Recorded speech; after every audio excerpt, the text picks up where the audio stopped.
ऐ साधक तू केवल अकेला, पूरा विश्व तेरे खिलाफ है। पूज्यपाद उड़िया बाबा, फिर भी तुझे अपने कदम नहीं रोकने, ऐसे चलना। ये नहीं कि चार के सहयोग से हम चल रहे हैं, नहीं। सिंहवती अकेले मार्ग है, हजारों के बीच में तो भी अकेले हो, अकेले हैं तो अकेले हैं ही। चल चला चल राह में अनुभूतियों का ले सहारा, कौन तेरा साथ देगा, व्यर्थ में किसको पुकारा। या जिसको साथी बनाओगे तुम्हारे चिंतन को चुराएगा, तुम्हें परास्त करेगा, तुम्हें उठाएगा नहीं, उठाएगा तो केवल हरि गुरु। चिंतन में नहीं आना चाहिए हमारे और कोई सहयोगी, एकमात्र हरि गुरु के सिवा कोई सहयोगी नहीं।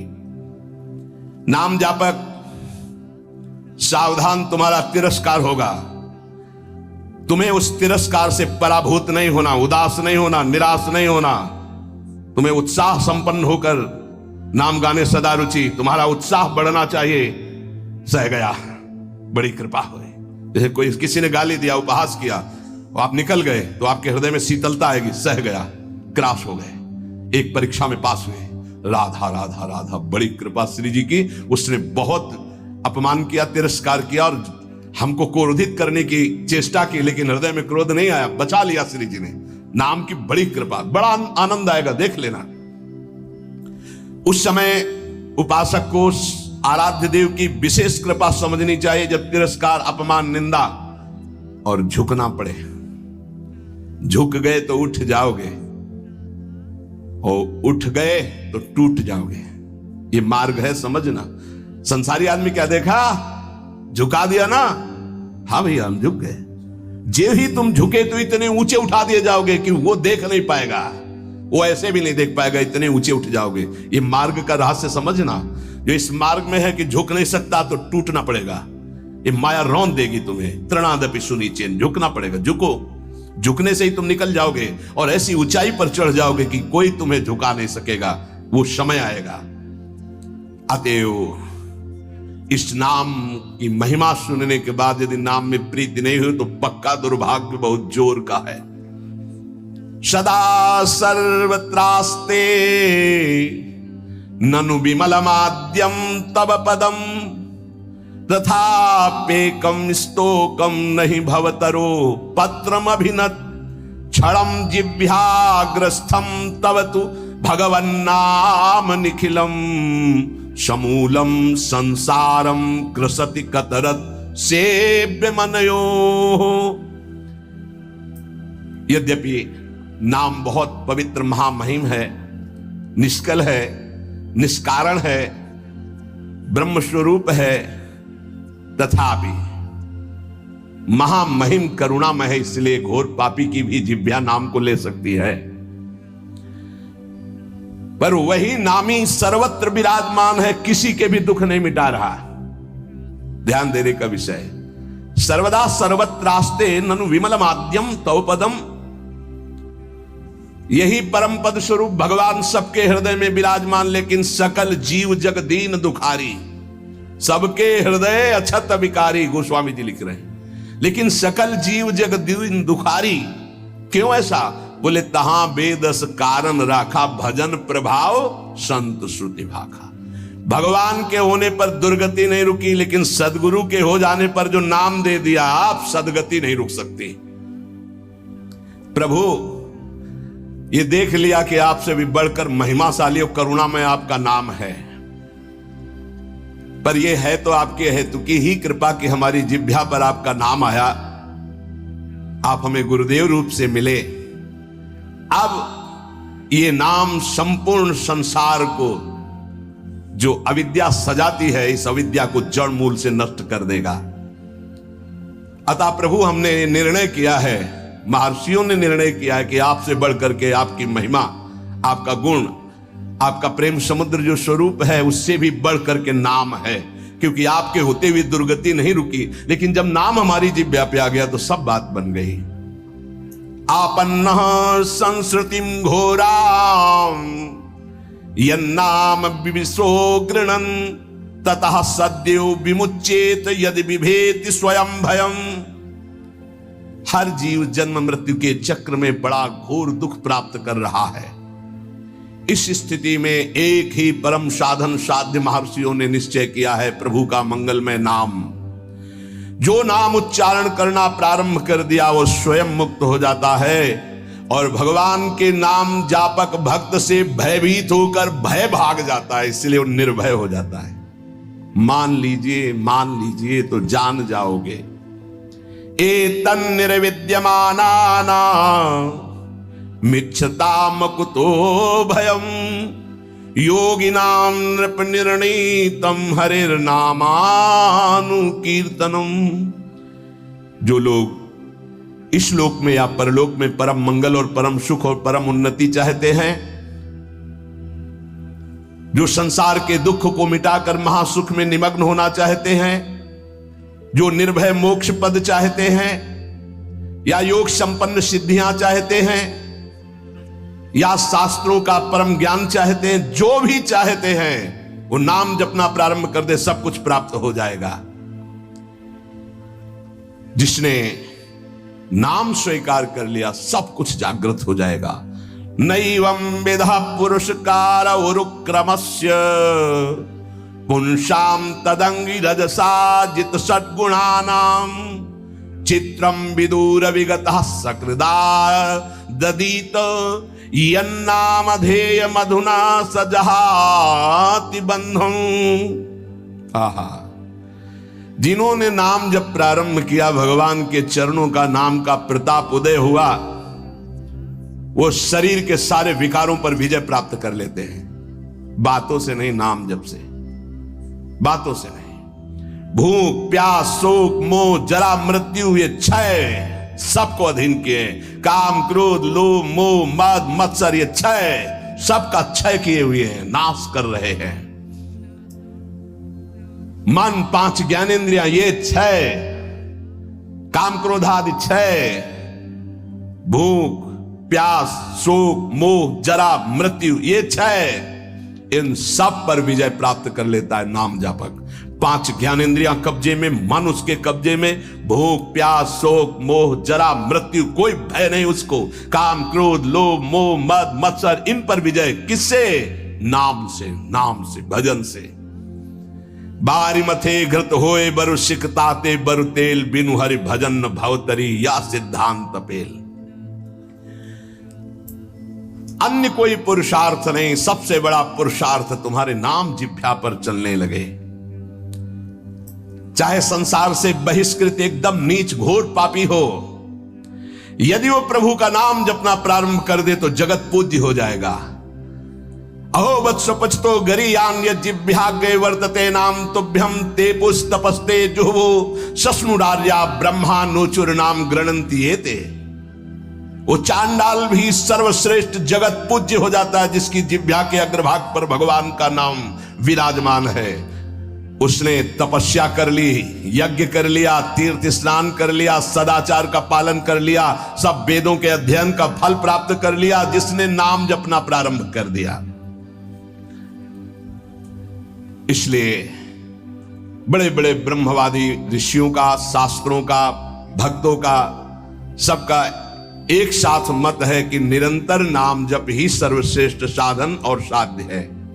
ये बहुत बड़े महापुरुष हुए हैं, स्वामी श्री कृष्णानंद अवधूत जी, इनकी महिमा पीछे गंगा किनारे सुनने को मिली। बहुत उच्च कोटि के महापुरुष ये कह रहे हैं कि नाम जप करने वाले और कीर्तन करने वाले की सावधानियों का मैं वर्णन करता हूं। यदि सावधान रहे तो ऐसे नाम प्रकाशित होगा जिसकी महिमा आप सुन रहे हैं। जो नाम जप करने वाले हैं, कीर्तन करने वाले हैं, सबसे पहले उनको चाहिए कि अपने कुल विद्या रूप जाति और धन आदि के मद का सर्वथा तिलांजलि दे दें। कहीं किसी साधक की जाति पक्ष रूप पक्ष कुल ऐसा वैसा ये सब विचार न कर बैठे, नहीं तो नाम जप या कीर्तन आदि जो भगवत मार्ग स्वीकार किया उससे भ्रष्ट हो जाओगे। पूरा का पूरा तुम्हारा भजन छीन हो जाएगा, आगे का मार्ग बंद हो जाएगा। किसी संत, किसी वैष्णव, किसी नाम जापक के प्रति ऐसी भावना न करे। ये शरीर की पोशाक है, सबके अंदर वही तेज स्वरूप परमात्मा विराजमान है। ध्यान रखना, पोशाक धन के अनुसार मिलती है। बढ़िया पैसा है तो बढ़िया कपड़ा पहन लिए, ऐसे ही तपस्या और पुण्य के अनुसार पोशाक मिली। तो पोशाक तो नष्ट होने वाली, लेकिन पहनने वाला तो निर्विकार चिदानंद है। उपासक पहनने वाले को देखता है, पोशाक संसारी आदमी देखता है। पोशाक देखकर आदर संसारी आदमी करता है, पहनने वाले को देख करके आदर विवेकवान देता है। तो पहनने वाला कौन है? भगवान का चिदानंदमय अंश, वो समान है सबके हृदय में। इसलिए आदेश करे, पहला, किसी कुल, विद्या, रूप, जाति, धन आदि का गर्व करके भजन मार्ग में मत चलना। विद्या, रूप, महत्व, कुल, धन, जौबन, अभिमान, सठ कंटक देखे जहां, रहे न भक्ति निदान, रहे न भक्ति निदान। स्वांग सब नगर नारी के, बिसैन हाथ बिकाए नहीं रिझवन भतारी के। भरतार श्री हरि को रिझाने की सामर्थ्य खो चुका उपासक यदि गर्व कर लिया विद्या का, रूप का, महत्व का, कुल का, धन का, यौवन का, सबसे पहले इन 6 मदों का त्याग करे। ये सटकंटक हैं, भक्ति महारानी हृदय में नहीं जागृत होंगी। तिलांजलि दे दे, भूल कर याद न करे। जब भजन गुरु कृपा से होने लगे तो अपने को बड़ा भजनानंदी समझकर किसी को तुच्छ समझकर उसका तिरस्कार, हंसी मजाक न कर दे। समझ लीजिए, अगर कहीं अभिमान कर ले तो फिर देवर्षि नारद जी भी जैसे महापुरुष उपहास के पात्र बन गए। पूरा चरित्र कई बार सुनाया है। इतना नहीं, अपने को तृण से भी नीच समझना है नाम जापक उपासक को। क्वा हम तुच्छा परम अधमा, हरिवंश महाप्रभु कह रहे हैं। तृण से नीच, जैसे तृण के ऊपर पैर रख दिया, पैर हटाओ तो फिर वो उठ गया। साधक का अभिमान तृण से भी दबा हुआ होना चाहिए। कोई गाली दे रहा है, कोई पूजा कर रहा है, उसकी रुचि है, अपनी मस्ती में नाम जप। किसी के अपमान करने पर हमारे साधन में फर्क नहीं पड़ना चाहिए, हमारी उदासी नहीं बढ़नी चाहिए। अब क्या होगा, अब तो निंदा हो गई, अब तो अपमान हो, तो प्रशंसा के लिए साधना कर रहे थे क्या? हमारी साधना में, हमारी दिनचर्या में फर्क नहीं पड़ना चाहिए। कोई पराभव हमारा करना चाहे तो हमारा साधन नहीं रुकना चाहिए। बहुत बहुत बड़े महापुरुष की बात कर रहे हैं ये जो वर्णन कर रहे हैं, इन्हीं के लिए कह रहे। कभी 1 सेकंड दिनचर्या में फर्क नहीं पड़ता था। साधकों के ऊपर ये बहुत इस बात का शासन करते थे कि साधक अपनी दिनचर्या में उठना और शयन करना से लेकर के पूरी दिनचर्या में राइट टाइम होना चाहिए, तभी सिद्धावस्था प्राप्त होती है। ये नहीं होना चाहिए कि अब जब मन आया तब सो गए, जब मन आया तब जग गए, जब मन आया तो आ गए, जब मन आया नहीं। ऐसा दिनचर्या नहीं होती साधु की, भगवत प्राप्ति वाले की। अपना कोई पराभव कर दे तो हमें कभी अपमानित नहीं होना है, दबना नहीं है। पराभव कर रहा है वो, हमें नीचा दिखाना चाहता है, हमारा दबना माना जाएगा यदि हम अपनी दिनचर्या और साधना छोड़कर उदास होकर बैठ गए। अब क्या होगा, 4 लोग निंदा करते, 4 लोग खिलाफ, पूरा विश्व खिलाफ हो जाए। अत्यंत दीन भाव से प्रत्येक प्रभु के विधान में प्रसन्न होते हुए नाम जप करो। नाम जापक को बहुत सहनशील होना पड़ेगा। अभी तो नाम महिमा सुनी, अब कैसे जपा जाता है उसको समझिए। जैसे वृक्ष जाड़ा, गर्मी, वर्षा सब द्वंद्वों को सहता है। कोई ईंट मारता है तो चाहे एक पत्ता ही दे, वो देगा, वो उसको कष्ट नहीं पहुंचाएगा। छाया, फल, पत्ता, कोई काट दे तो कोयला, लकड़ी देगा ही, वो कष्ट नहीं देगा। इसी प्रकार नाम जापक कोई विरोध करे, कोई तिरस्कार करे, कोई उपहास करे, कोई उपेक्षा करे, कोई अपमान करे, सहन करे। इतना ही नहीं, वो मृदु भाषण और नमस्कार पूर्वक उसकी वंदना करे। यह है नाम जापक की सामर्थ्य। वो उपहास कर रहा है, राधा राधा राधा, वो कटु भाषण कर रहा है, वो मीठा बोल करके राधा राधा। वो अप्रसन्न करना चाहता है, वो प्रसन्न मुद्रा में, वो मर्म भेदी वचन बोल रहा है, वो क्षुब्ध ना होकर प्रसन्न होकर बोल रहा है। यही गोस्वामी जी कहते हैं, बूंद अघात सहाई गिरी कैसे, खल के बचन संत सहे जैसे।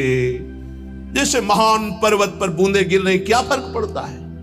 ऐसे ही अपमान, निंदा, नाना प्रकार के तिरस्कार, क्या फर्क पड़ता है उस संत हृदय में?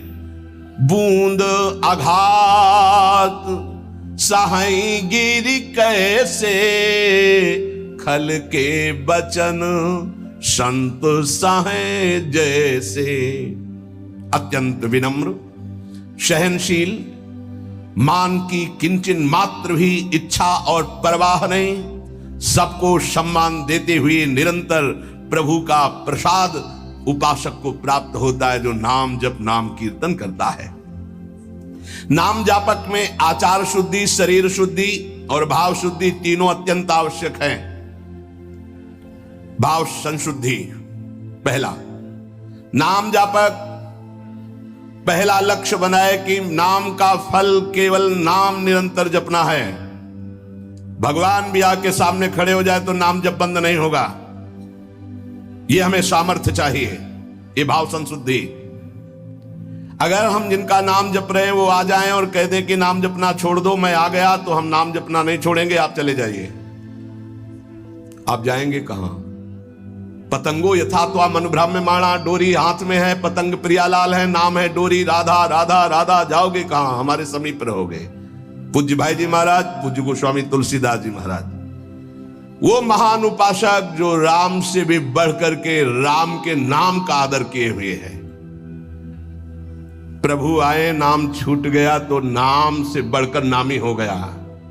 प्रभु आए, नाम नहीं छूटा, तब नाम का आदर। यहां तो रुपया पैसा भोग सामग्री में नाम छूट जाता है, प्रभु की बात क्या है? ध्यान दीजिए। भाव संशुद्धि, नाम जापक को, नाम कीर्तन करने वाले को पहले दृढ़ निश्चय करना है, किसी भी परिस्थिति में नाम का सौदा नहीं करेंगे, चाहे नामी ही क्यों ना आ जाए। नाम का फल है नाम में अखंड प्रीति हो जाना। श्री हरिवंश नाम का फल, हरिवंश नाम में रति। श्री हरिवंश नाम नित कहो, नाम प्रताप नाम फल लहो, नाम हमारी गति सदा। जैसे वह हरिवंश सुनाम पावे, तिन चरणन विश्राम, नाम रटन संतत करे। नाम नाम नाम हमारी गति, नाम हमारा साधन, नाम हमारा साध्य। भाव संशुद्धि, नाम जापक मान बड़ाई छूने न पावे, ईर्ष्या द्वेष परास्त न करने पावे, धन का लोभ, भोग सामग्री का लोभ मन में ना आने पावे। बहुत ध्यान से सुनो, बहुत बड़े महापुरुष, चूंकि इनकी महिमा पहले से सुने, बहुत प्रभावित हृदय है। ये बहुत एकांत प्रिय महापुरुष थे। इन्हें सबसे ज्यादा इनकी प्रसिद्धि थी दिनचर्या। ये अपनी दिनचर्या को श्री भगवान मानने वाले और महान पुरुष, महान बैरागी, प्रतिग्रह शून्य और वस्तु स्थिति के बोध प्राप्त किए हुए अवधूत महापुरुष श्री कृष्णानंद स्वामी जी महाराज। मान बड़ाई नाम जापक को छूने न पावे, ईर्ष्या द्वेष छूने न पावे, लोभ भोगों का संग्रह प्रतिग्रह छूने न पावे, ये मलिन भाव सदैव दूर रहे। ये नाम जापक कीर्तन करने वाले उपासक दंभ ना आने पावे, दिखावा ना आने पावे, बनावटीपन ना आने पावे। ध्यान दीजिए, स्वामी जी कह रहे हैं आजकल नाम जापक कीर्तनकार कीर्तन और नाम जप की ओट में बड़ा अनर्थ कर रहे हैं। बड़े महापुरुष हैं, ये अपनी वासनाओं की पूर्ति का खेल खेलने लगते हैं। ये नाम का कीर्तन का दुरुपयोग करने लगते हैं। जिनको ज्ञान नहीं, ऐसे लोगों को फंसाकर अपनी वासना की पूर्ति करते हैं। ये आजीविका चलाने लगते हैं, अपने को भक्त कहलाकर पुजवाने लगते हैं। कीर्तन मंडली बना करके वासना की पूर्ति करने लगते हैं। ये महापुरुष हैं, इनकी बातें सुननी चाहिए। हृदय से दंभ पाखंड रोग नष्ट हो जाएगा। कीर्तनकार नाम जापक इस विरुद्ध आचरण को कभी छूने न दे अपने जीवन में, चरित्र में। मलिन भाव को दूर से ही रखे तो भाव संशुद्धि होती है। जिसका भाव शुद्ध हो जाता है, नाम जप और नाम कीर्तन में उसके सामने प्रभु दिखाई देते हैं। पक्का पक्का, इसमें कोई संशय नहीं। नाम जप का अगला फल है नामी की हर समय सानिध्य का अनुभव होना, उनके रूप का साक्षात्कार होना। केवल प्रभु को रिझाने के लिए हम कीर्तन करते हैं, नाम जप करते हैं। कोई और सुन ले उसके भाग्य, हम किसी और को सुनाने के लिए नहीं। पवित्र नामों का कीर्तन, पवित्र नाम का जप, अंतर और बाहर की पवित्रता, आनंद के लिए भाव संशुद्धि, अब आचार संशुद्धि। नाम जापक, जिनके आचरण गंदे हैं और कहते हैं मैं नाम जप करता हूं, नाम कीर्तन करता हूं, ऐसे लोगों से बहुत दूरी बना के रखनी चाहिए। पूज्य महाराज जी कह रहे हैं ये नाम का जप या नाम का कीर्तन का लाभ नहीं ले पाएंगे।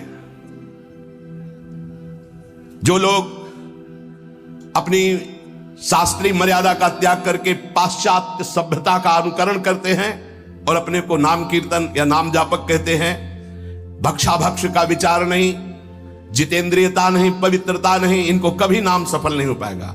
यद्यपि ये भी नाम प्रीति से जपे तो उठ जाएंगे, पर ये नाम में दम्भ करते हैं, पाखंड करते हैं, वासनाओं की पूर्ति का खेल खेलते हैं। अब जो कह रहे हैं बहुत समझने की बात है। हमारे शब्दों पर ध्यान दिया जाए। जो होटलों में जिनके विचार, जिनके आचरण अपवित्र हैं, ऐसे लोगों के द्वारा बने हुए भोजन को पाते हैं। जो अपवित्र बिस्कुट, डबल रोटी, बन, देखना महापुरुष जनों के वचन हैं। जो अपवित्र विचार, अपवित्र चरित्र, अपवित्रता का अपने जीवन में संचरण किए होटलों में बना रहे हैं, उनके हाथ का बना हुआ जो भोजन पाते हैं। जो अपवित्र बिस्कुट, डबल रोटी, बन, वो जो मोटा मोटा आता है, ओ नहीं आता है, वो इतना बड़ा मोटा आता है, उसमें लाल लाल ऐसे लगे होते हैं, बढ़िया, तो सुधा रसम रसितुम जिह्वास्तु में विवला नहीं हो पाएगा। यहां मना कर रहे, बंद तो बंद हो गया, बंद हो गया। सत्संग जो है सुनोगे तो रोज चाटा लगेगा। और सच्ची कह रहे हैं, अगर इसके अनुसार चल लोगे तो भजन बढ़िया बनने लगा। सात्विक भाव से ही भजन होता है। कम से कम अपने घर में जो रोटी बनाई जा रही है, रोटी बन रही, श्री जी को भोग लग रहा है, सात्विक तो है। कब बना, कैसे लोगों के द्वारा बना, क्या विचारधारा से बना, कितने दिन से वो बना रखा है। अगर शाम की रोटी सुबह दी जाए ना तो अभी हो जाएगा कि हम नहीं खाएंगे, बासी है। और 10 दिन, महीना भर का बनाओ, बन बंद क्या कहते हैं, नहीं 10-15 दिन की तो होती होंगी, 5-6 दिन 10 दिन की वो डबल रोटी होती। अब हमें तो ज्यादा कुछ पता नहीं, लेकिन होती होंगी क्योंकि दुकानों में बिकती हैं। अब ऐसा तो नहीं कि ताजी फैक्ट्री से निकल के हमारे सामने आ गई थाल में, ऐसा तो नहीं। उनमें तुम बासी नहीं देखते हो, उनमें तारीख भले देखते होगे कि एक्सपायर हो गई कि नहीं है।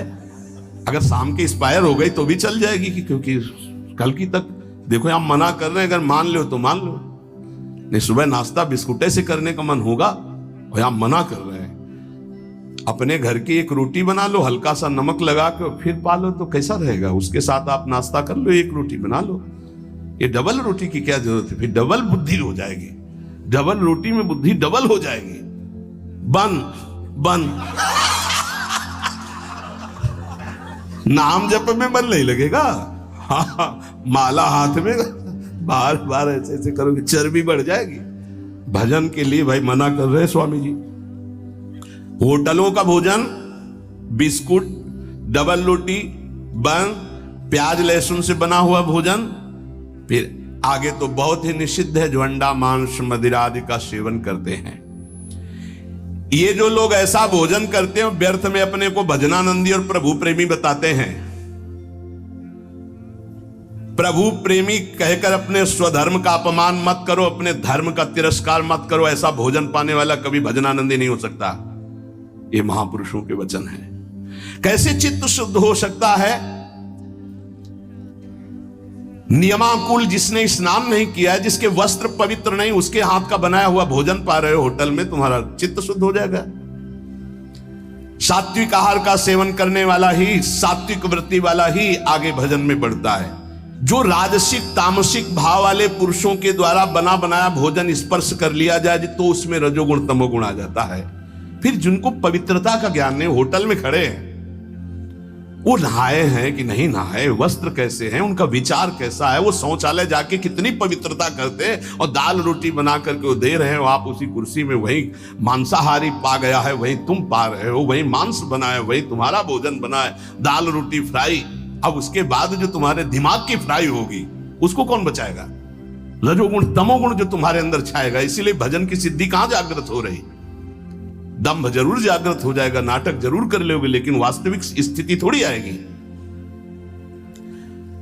भगवत भजन के लिए तामसिक मलिन अपवित्र पदार्थ का सेवन दूर से ही त्याग दे। कई बार हमने प्रार्थना की कि प्याज लहसुन में कोई दोष नहीं, जहां आलू प्रकट होती वहीं वो प्रकट होता है, उससे तमोगुण की वृत्ति बढ़ती, इसलिए हमारे संतों ने रोक दिया है। वो कोई हिंसा नहीं है, किसी जीव की तो हिंसा नहीं है। जैसे हमारे लिए आलू है, शकरकंद है, मूली है, इनके लिए खाने का आदेश है।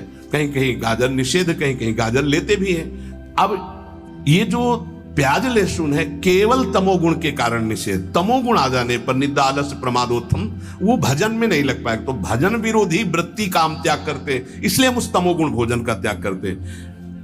उपासक को भोजन पर विशेष सावधानी। एक काहे को ये सब 20-30 मिनट का खेल है, भूख लगी है और ये 2 अंगुल की जबान में केवल वो मिनट भर वो जो घुमाया, बस उसी का स्वाद है। गले के नीचे गया और फिर तुरंत उगल दे, तो देखने लायक नहीं। बढ़िया जूस पियो, अंगूर और अनार और मौसमी और सेव का, 2-4 घंटे में बदबूदार लघुशंका बना के फेंक दिया। ये मशीन ऐसी गंदी है, केवल भजन बन जाए इसलिए। ये जो चाट चटोरापन है ना, कैसे भजन होगा भाई बताओ? स्वाद तो तुम ले रहे हो गोलगप्पा का, पानी पूरी कहते हैं क्या उसमें?